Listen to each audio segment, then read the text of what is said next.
projeto da América do Sul é o projeto da construção de um espaço novo no mundo novo.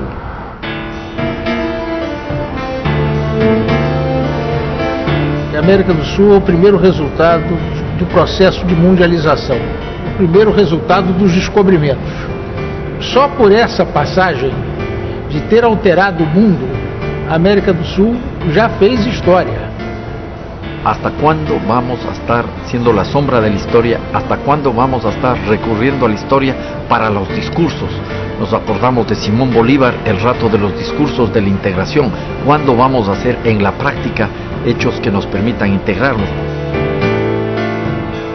Nosotros estamos construyendo recién una historia de nuestros países.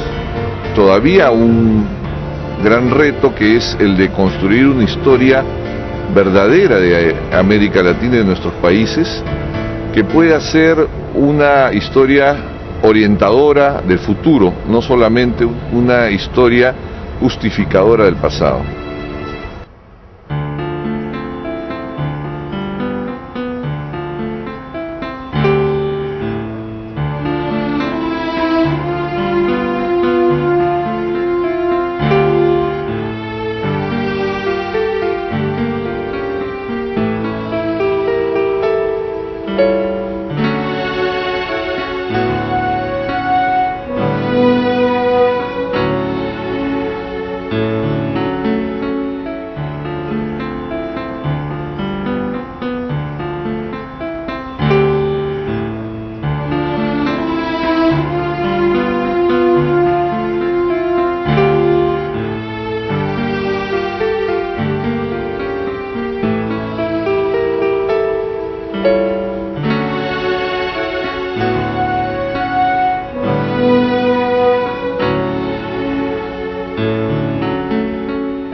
Durante um mês, esses diplomatas permanecem aqui no Rio de Janeiro com um compromisso de pensar.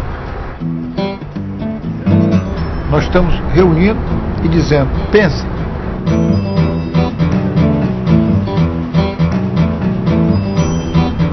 Nós temos, os sul-americanos, capacidade de fazer história ou somos apenas uma inspeção geográfica? A ideia básica do curso é conhecer a América do Sul através dos sul-americanos.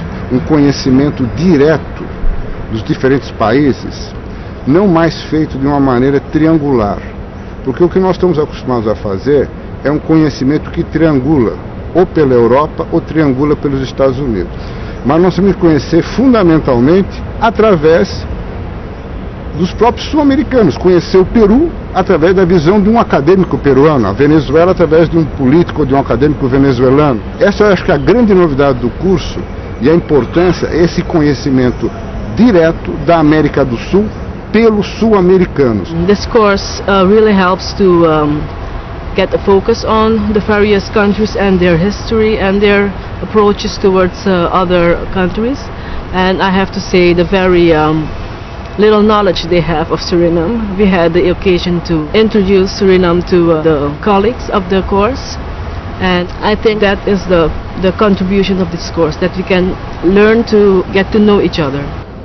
Me parece acertado por parte de la organización, que ha seleccionado personas que no siempre tienen un criterio predeterminado. Eso es muy importante porque entonces uno puede ver que hay variedad, pluralidad de pensamientos dentro de los diferentes países. tenemos percepciones propias de acuerdo a nuestra orientación profesional que permite entender cosas que muchas veces no se pueden publicar siquiera con respecto a los acontecimientos de nuestros países. En ese sentido, hay la posibilidad de un intercambio mucho más rico sobre lo que significa los acontecimientos y la realidad de América Latina y en particular de Sudamérica.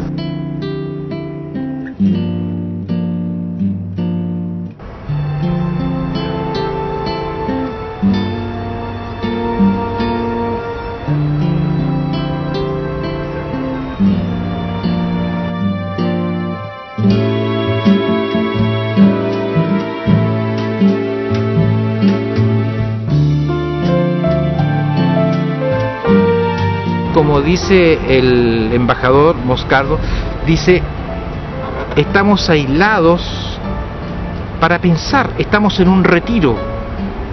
Los religiosos hacen un retiro espiritual, nosotros también estamos haciendo un retiro espiritual, lo hemos detenido para pensar en integración.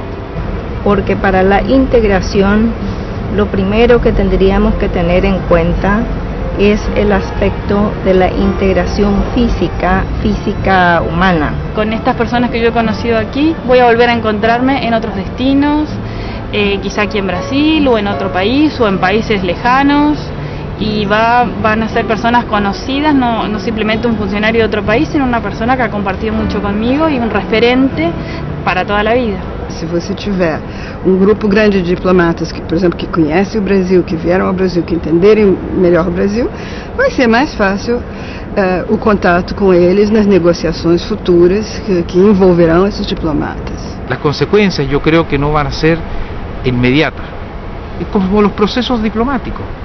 Los procesos diplomáticos son muy discretos, en silencio, y los resultados se van viendo en el tiempo.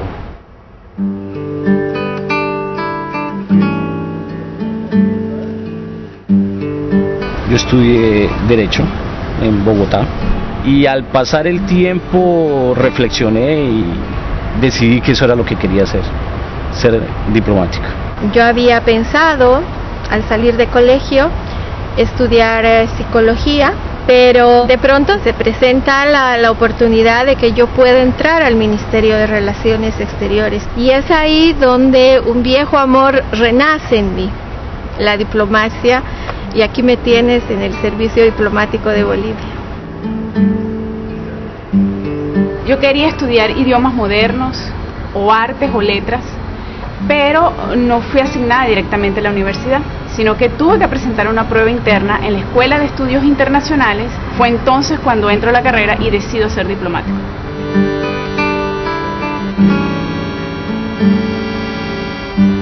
Mi profesión inicial es la de periodista o jornalista, ¿no? Y desde la perspectiva del periodista percibí esa gran necesidad de iniciar ese proceso de conocimiento mutuo entre los países de la región. Yo trabajaba, era profesor, pero había un curso que se llamaba Límites y Fronteras de Chile, y de ahí surge mi interés, que tal vez lo que yo he sabido, lo que conocía, lo que aprendía y lo que también enseñaba, podía ser de alguna manera útil también para el servicio diplomático. Por eso que cuando tengo 30 años, yo entro muy viejo al servicio. Eu tinha 21 anos e eu lia muito João Cabral de Melo Neto, e ele tinha uns poemas que eu gostava muito, e ele tinha uns que chamavam Sevilha Andando Sevilha. Eu pensei, nossa, essa vida deve ser boa, ficar andando Sevilha.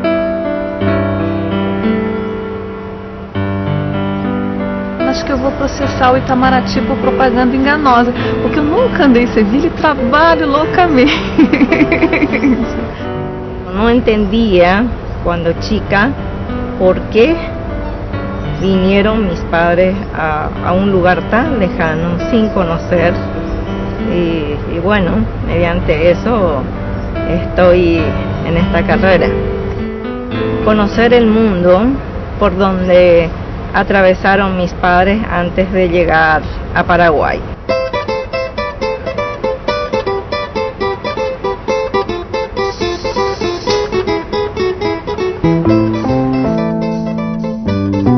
like to know more about international issues, know more about other people from other countries.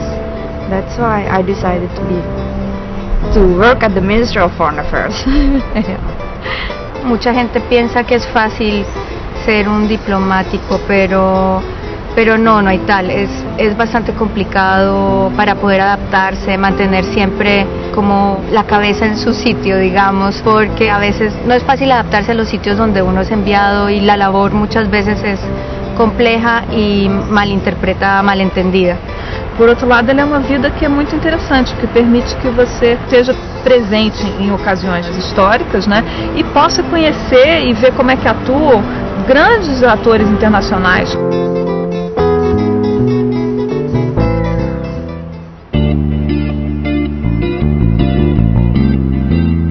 La definición de Argentina es en primer lugar un país latinoamericano del Nuevo Mundo, resultado de la presencia europea, en gran parte la destrucción de los pueblos originarios, que generaron una estructura social tempranamente muy desequilibrada, con mucha injusticia, con mucha exclusión, a pesar de lo cual la Argentina fue capaz de crear una gran cultura, en la música, en la literatura, pero no logramos a lo largo del tiempo todavía construir una sociedad más igualitaria, más equitativa, más estable. Bueno, efectivamente se disminuyó la pobreza del 38,8 al 13,6% desde que se inauguró la democracia, pero sigue habiendo la enorme desigualdad. Inmensa mayoría de las viviendas son pequeñas, de mala calidad, mal abastecidas. Lamentablemente, como dijo un sabio italiano, al Perú se le ve muchas veces como un mendigo sentado en un banco de oro. Tenemos unas cuentas pendientes con el pasado muy grandes. Lo que ahora se llama, y creo que es una buena expresión, tenemos una enorme deuda social con nosotros mismos. Tenemos problemas de racismo y de discriminación, de marginación y de exclusión. Tenemos todas las palabras para ese tipo de problemas, ¿no es cierto? Definitivamente. Y una situación interesante en la cual las tareas pendientes de la agenda política van casi en paralelo con las agendas pendientes de la agenda económica, ¿no es cierto? Y cada vez es más claro que si el Perú no resuelve lo uno, no podrá resolver lo otro de ninguna manera. Este es un país, y ahí termino, donde nunca en su historia independiente un proceso de dictadura ha durado más de 12 años, ni un proceso de democracia más de 15.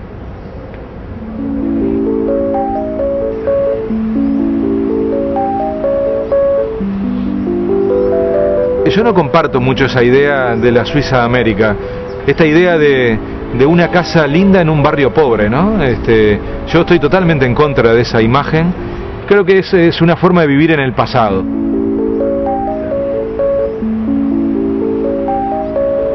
El éxito económico de esa época fue la desgracia de otros países, la desgracia de Europa con las guerras, y la verdad que esa no es una buena estrategia, que nos vaya bien porque le va mal a otros. En mi opinión, lo que queda por construir es mucho más atractivo que lo que fuimos.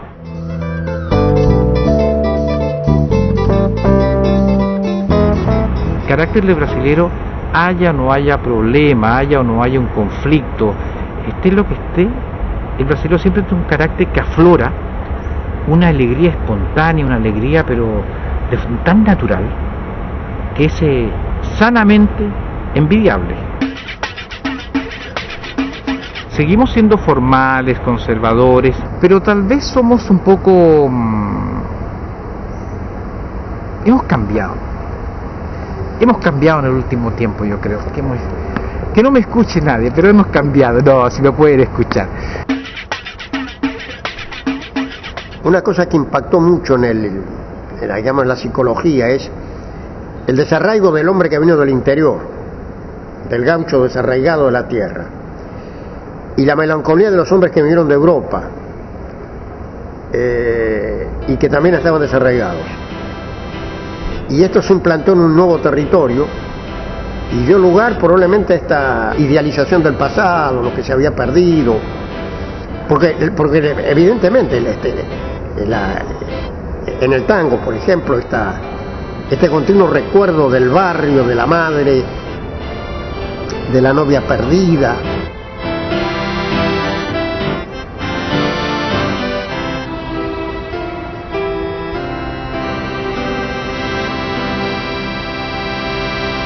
Ese es un tango, extraordinario tango, que expresa otra vez la melancolía, el reencuentro con el pasado, lo perdido. Es un gran tango, de Gardel y Lepera.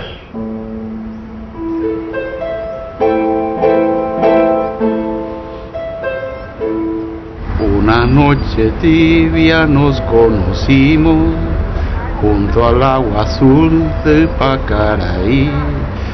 Tú cantabas triste por el camino. Hasta ahí. Paraguay no es un país, es una obsesión. O sea, algo que quizás tiene mucho sentido en estos momentos de disolución de nacionalidades, de integración, de búsqueda de nueva identidad, ¿verdad? Nos estamos preguntando qué es ser paraguayo.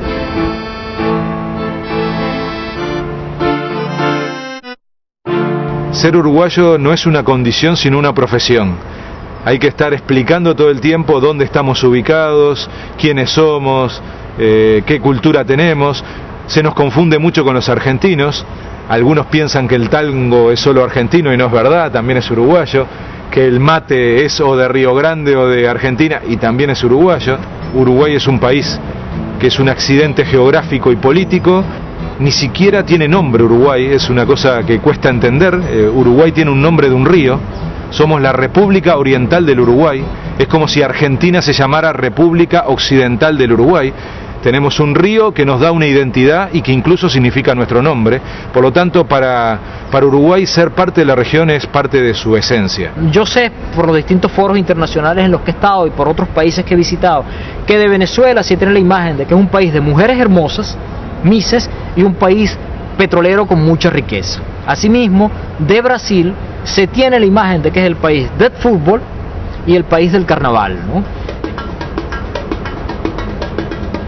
Pero sigue siendo, a pesar de eso, una visión limitada, ¿no?, que tenemos sobre nuestros países vecinos.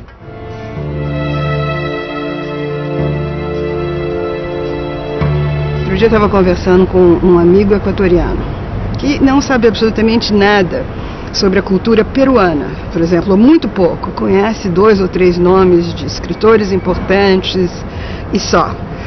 Um amigo peruano conversando sobre a Colômbia, sobre os artistas plásticos da Colômbia, não conhecia os nomes, como nós não conhecemos os nomes desses países e não conhecemos, a não ser ciertas figuras muy populares do show business. Bueno, nos separa es el desconocimiento de nosotros. Nos conocemos muy poco. Si yo hablo de Bolivia, muy pocos saben dónde lo pueden ubicar o pueden considerarlo como un país probablemente conflictivo, pero muy poco se conoce de todas las potencialidades que tiene mi país. And we do not really know of our neighbors. And I think this is a very great disservice in our schools. And in the universities I've tried to change that. Your question, why we are far, how to answer such a question? Because far in what respect? In let me say, in distance, in culture, in ideology. You see, these are different points to tackle. But let me just keep it geographically. In 1.5 hours, we are in Belém. And we are part of the Amazon. As you know, the Amazon comprises 8% is Brazil. Then you have Colombia, Venezuela, Bolivia, but Suriname too. So basically we are not that far.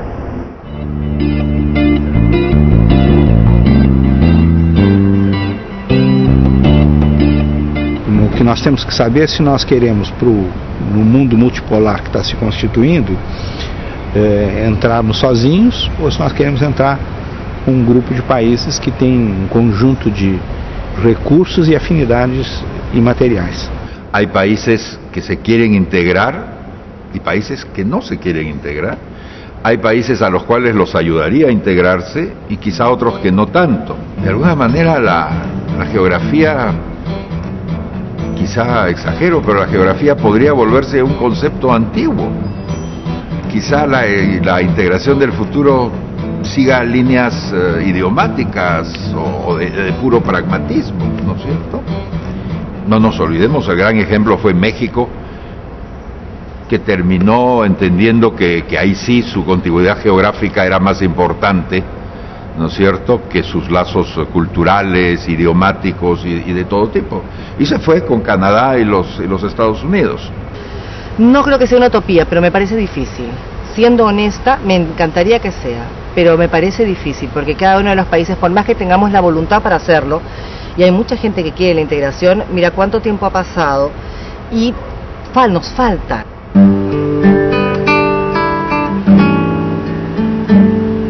É preciso ter estradas de ferro boas, estradas de rodagem boas, um sistema de transporte aéreo eficiente. Hoje, para você poder ir daqui do Rio de Janeiro para Quito, você tem que ir ao Panamá, para depois, você não tem uma linha direta.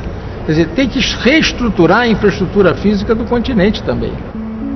Você tem que ter espaços onde há vantagens comparativas. Por exemplo, a Venezuela produz alumínio a um preço muito mais barato que aqui. Então, deve-se priorizar o alumínio da Venezuela, deve-se priorizar a produção de farinha de trigo na Argentina. Para se fazer a integração, tem que se planejar a integração. Hay mucho atraso, hay mucha pobreza. Esto mismo, que sería el objetivo por el cual nos deberíamos unir, es lo que en un principio nos desune, es lo que a veces nos hace sentir desconfianza los unos a los otros, de creer que ciertos países van a querer la integración simplemente es por ampliar sus mercados y para tener injerencia en otros países. Pero estos son aspectos que tenemos que superar.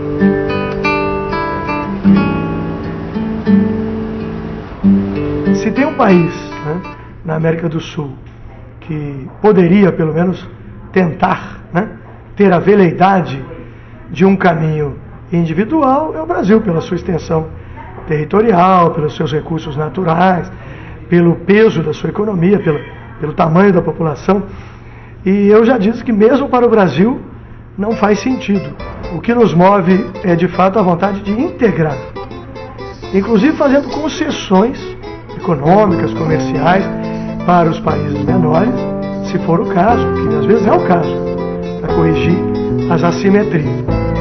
Yo creo que Brasil es un país que necesita expandirse, no como una expansión territorial, ¿no es cierto?, sino necesita expandir el círculo de su influencia, de sus amistades, su presencia. Necesita por lo menos una presencia parecida a la de otros grandes países del mundo, como los Estados Unidos, como Europa, como otros. Y necesita esto no solo por su propio provecho, digamos, en términos de mercados y exportación, también por su propia defensa, por su propia necesidad. Y entonces Brasil necesita un lugar en la región sudamericana. O que é importante levar em conta, eu acho, é que esse é um processo.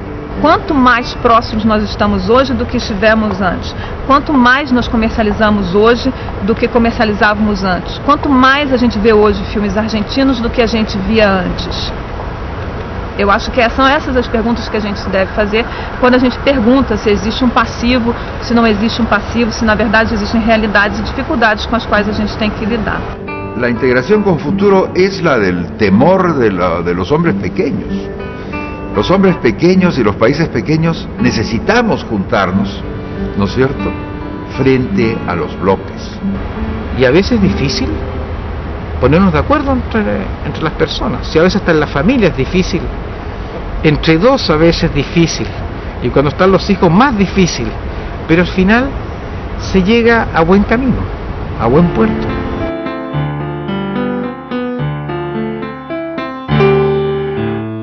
Tenemos un gran problema en nuestros países, que es que hemos estado viviendo solamente de nuestras fronteras hacia adentro. En la gran mayoría hemos creado inclusive historias que son relatos ficticios sobre lo que aconteció durante ciertas épocas a fin de generar los mitos nacionales. Cuando hablamos de soberanía, no estamos pensando en aquel concepto del siglo XIX o de principios del siglo XX. No es una soberanía encerrada, ¿ya? La soberanía no se garantiza poniendo soldados en la frontera, ¿ya? La soberanía se garantiza desarrollando las capacidades de un país. Lo que se estuvo creando es como territorios transfronterizos, transnacionales, ¿verdad?, que fueron previos al Mercosur, a la integración burocrática y formal política de los países, ¿verdad? Y paraguayos y brasileños de los dos lados trabajan, tienen propiedades, exportan. De algún modo la política interior y exterior de nuestros países va a tener que considerar esa creación de territorios nuevos, ¿verdad? Es cierto que a veces el Estado va más lento y tiene más engranajes que toca mover para tomar una decisión y para actuar. En cambio, la gente de la frontera es el día a día, es la relación diaria, entonces es mucho más ágil, mucho más rápido, mucho más real, ¿sí? Tal vez son como dos tiempos diferentes. El Estado más lento toma decisiones con otra perspectiva del tiempo, y en la frontera los temas son del día a día, de la vida diaria.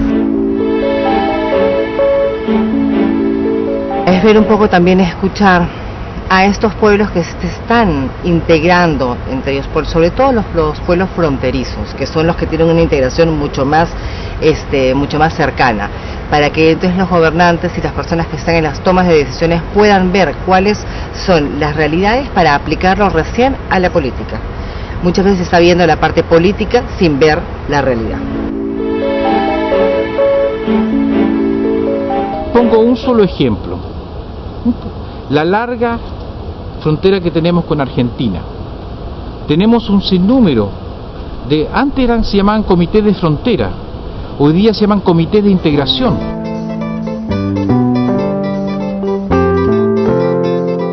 El mundo actual está loco, definitivamente. Hay total apertura por el movimiento de los flujos de capital. El mundo financiero es realmente libre. Cierta apertura, no total, para los flujos económicos, comercio, exportaciones e importaciones. Todavía hay muchas barreras y muchas limitaciones para movernos los seres humanos en el mundo. Esta es una globalización que no interesa, en la que no interesan los seres humanos, interesa el capital. Esto hay que cambiar. La libre movilidad tiene que ser para seres humanos, y lo económico tiene que estar regulado desde la sociedad.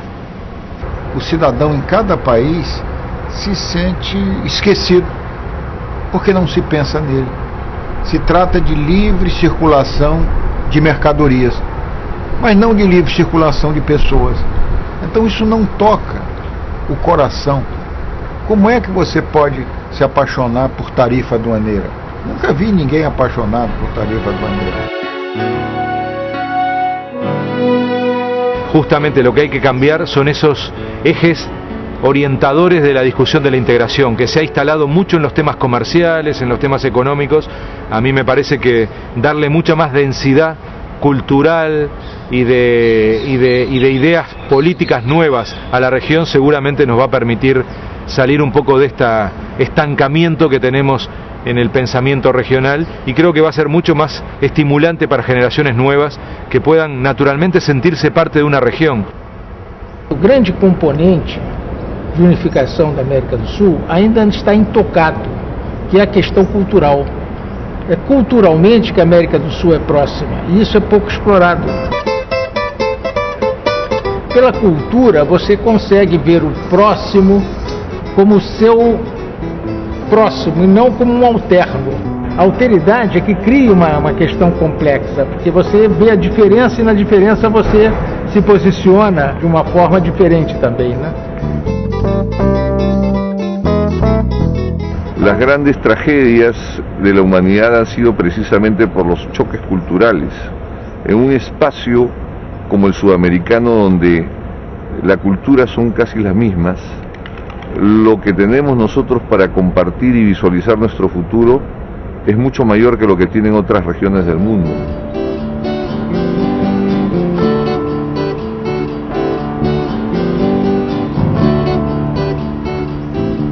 Hay que empezar a pensar la producción cultural como una de las señas de identidad de producción de nuestro continente, porque ese producto ya se consume a nivel internacional. En cualquier parte del mundo se identifica nuestro continente con productos culturales muy fuertes. Sin embargo, gran parte de la infraestructura para eso está fuera de la región. Y allí tenemos a los músicos de nuestra región que terminan grabando en Miami o que terminan siendo exitosos fuera de la región. Nosotros tenemos que ser capaces de que eso sea un circuito de producción de nuestra región. Creo que ahí, sin duda, vamos a salir de esa especie de encierro en sectores tradicionales que han demostrado históricamente que no logran responder al principal desafío de nuestra región, que es desarrollarse.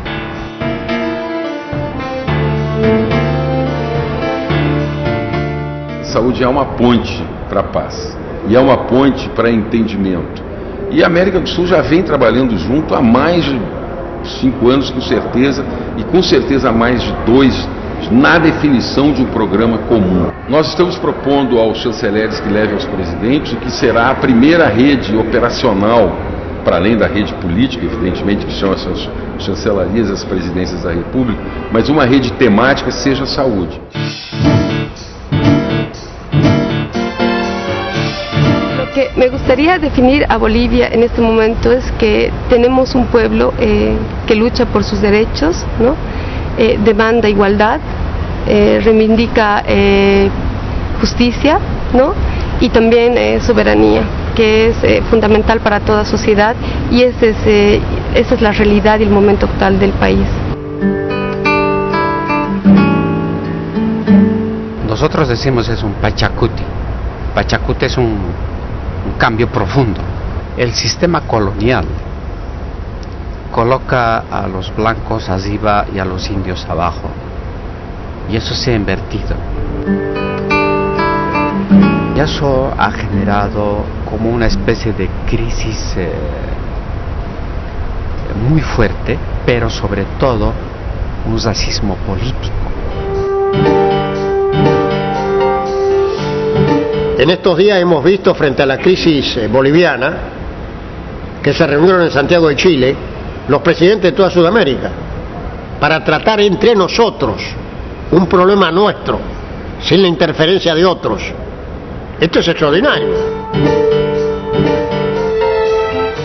Qual era o panorama da América Latina há 25 anos?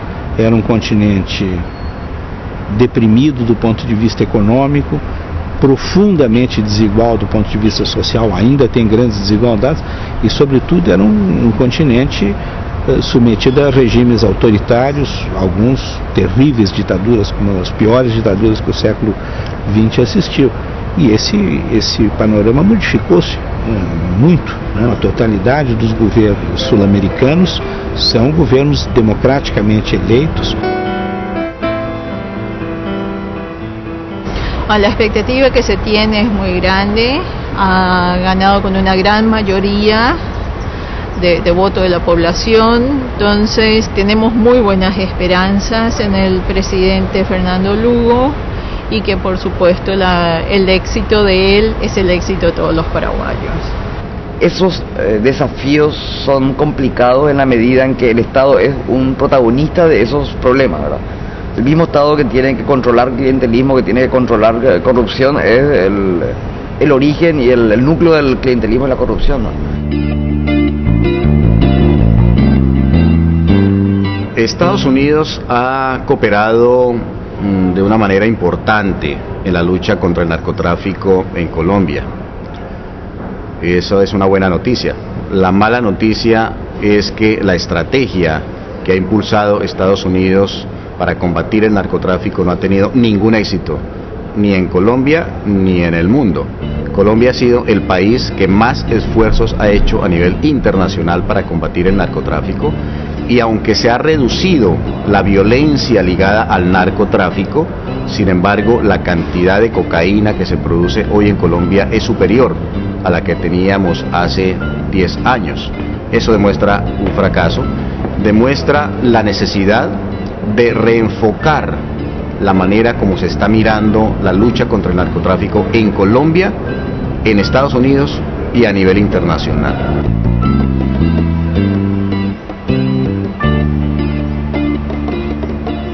El país durante mucho tiempo estuvo obsesionado con traer las cosas de afuera, tomar créditos, inversiones extranjeras. Todo consistía en que de afuera nos vinieran las cosas para desarrollarnos. Y resulta que el desarrollo no es eso, el desarrollo es un proceso de construcción nacional. Argentina se recuperó en estos años porque volvió sobre sí misma.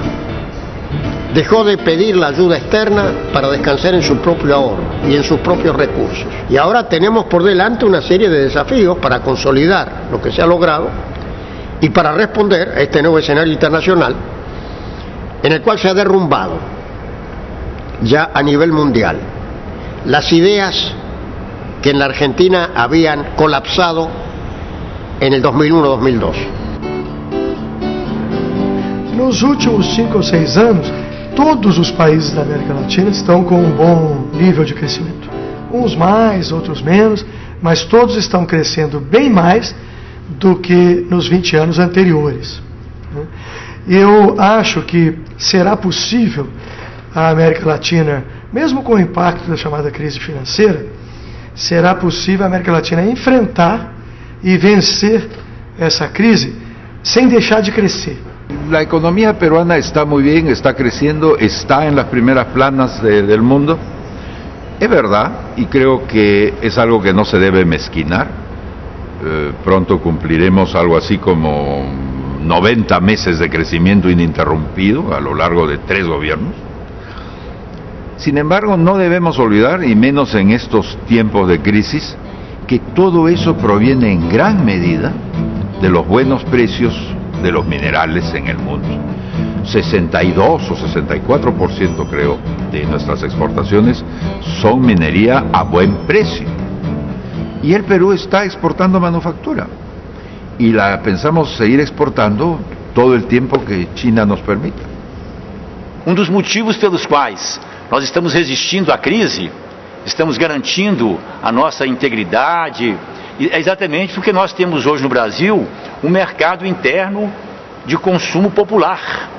E nós devemos cada vez mais avançarmos nesse sentido, de fazer com que todos os brasileiros e brasileiras, além dos direitos básicos da nacionalidade e da cidadania, sejam também consumidores para garantir cada vez mais essa integração saudável entre a estabilidade, o crescimento econômico y el desenvolvimiento social. Bueno, ese es uno de los grandes desafíos, romper el modelo productivo que precisamente se construyó en la década del 20, del 30, luego de la crisis mundial. Nuestra región asumió un rol absolutamente patético de ser productores de materias primas, que siempre funcionan cuando hay crisis mundiales, porque el alimento vuelve a consolidarse como un elemento clave, lo fue en la época de la guerra. Eso generó una matriz productiva totalmente negativa en nuestra región, que es concentradora de riqueza y que sobre todo tiende a no fomentar la innovación. Nosotros en Latinoamérica aplicamos mejor que nadie el neoliberalismo en los años 80 y 90 y mejor que nadie vivimos sus consecuencias. Fue precisamente el caso de Venezuela justo antes de que llegara la revolución bolivariana. Nuestra empresa, la empresa más grande de Latinoamérica, PDVSA, estuvo a punto de ser privatizada. Entonces yo insisto de que tenemos todo para ser libres, tenemos todo para ser felices, lo que tenemos es que buscar el mejor mecanismo, y es un mecanismo que tiene que ser antitético a los individualismos y tiene que tratar de buscar las soluciones desde el todo, desde lo social.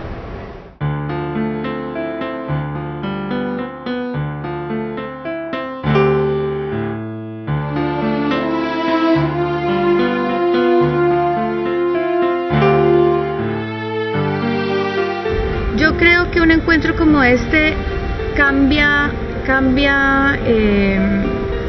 la visión que por lo menos yo tenía de muchos de los países. Obviamente Brasil, que hemos conocido más, hemos podido visitar, cambia mucho mi imagen de Brasil y me genera como inquietudes para seguir estudiando, leyendo, conociendo mejor.